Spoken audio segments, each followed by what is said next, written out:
It's a hidden treasure that you might just drive past if you don't know where to look. Dozens of old school buses with life-size paintings on the sides, all for the community to enjoy. Now, artists have turned the buses into fun and funky art creations, and they repaint them once a year. And Good Day's Alexa Liacco joins us now with a look at the school bus graveyard. Pretty cool, Alexa. Good morning. Very fun place to visit. Good morning to you. And it used to be a junkyard, but it's now an enormous art gallery. Artists come from across the country to paint on these buses.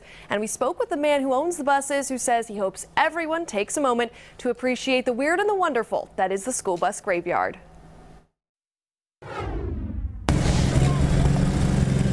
Ladies and gentlemen, I'd like to welcome you to the school bus graveyard in Alto, Georgia. Tucked away just off of Highway 365 sits a repair shop and junkyard that's now a graveyard. My father started this business in 1959, as Alonzo Wade's used cars.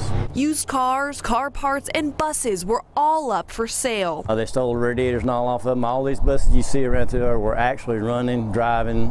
But after thieves ravaged the buses, the Wades had an idea. We built a fence line out of them so that people will know that's the fence. Years later, that fence line to keep people out. There's one out here like the MARTA bus out of Atlanta. Has become an art gallery, drawing people in. These are the transit buses we bought from Gwinnett County. Artists come once a year to repaint these whimsical headstones of years gone by. I like the little, I call her the killer bee. Walter Wade, a school bus driver himself, is now the keeper of the buses turned canvases. They all have history. There's all types of them, just like we are. There's all different sizes, shapes, you know, different stories. They go to different parts of the world.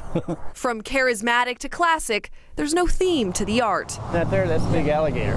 Just the hope that you'll be cool or get lost. You never know what you're going to see. A group of photography students from North Georgia Technical College say capturing this art through the lens of a camera has been the ultimate visual feast. Every picture I take, I can feel like a story coming off of it. I took one next to almost like a red delivery truck, and I had her holding on to the mirror. Everything doesn't have to be brand new, doesn't have to be shiny, and I think that you can turn something old into art. Walter Wade says he will keep this graveyard alive as long as the community has an appetite for art. I know I'm not doing justice to the artist that's doing this. I'm not doing justice, I know, because I can't put into words what they can put into art.